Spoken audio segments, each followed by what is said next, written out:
এই দেখ তোদের জন্য কি এনেছি, কেক এনেছি। এই ফালতু কেক কে খাবে? আমরা চকলেট কেক হইলে খাইতাম।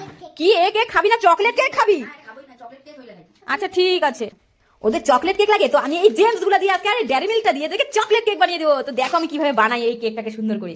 তো এই ডেয়ারি মিল্কটাকে আমি এই গরম জলে দিয়ে দিবো, এটা এখন গলতে থাকুক। তো দেখো বন্ধুরা, আমি এগুলো সব প্যাকেট থেকে এগুলো খুলে নিয়েছি, আমি এখান থেকে উঠাবো, গরম জলে দিয়ে রেখেছিলাম, তো এটা এখন গলে গেছে। তো এটাকে আমি এখন এখানে একটু ফুটো করে নিব।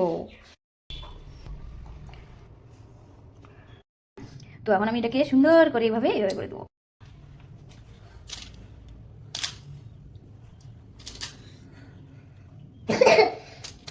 টমেটো সাজা হয়ে গেছে, তারপরে এগুলোকে আমি কটা ভেঙে নেবো। তো দেখো বন্ধুরা, আমি এখানে কটা ভেঙে নিয়েছি জেমস। তো এখন এগুলোর উপর উপর আমি দিয়ে দেবো। তো দেখো গাইস, আমার চকলেট কেক রেডি। তো এখন মামাদের কাছে নিয়ে যাব, ওরা দেখেছে কি বলবে সেটাই দেখার বাকি। চলো এই দেখ তোদের জন্য কি এনেছি, এই দেখ চকলেট কেক। হ্যাঁ এবার তো দেবো না, এবার খাবে তো। এই নাও তোমাদের চকলেট কেক। কেমন কেমন সেই কেমন উল্লু বানালাম তোদেরকে, দেখ জেমস আর ডেয়ারি মিল্ক দিয়ে তোদেরকে কেকটা বানিয়ে দিলাম।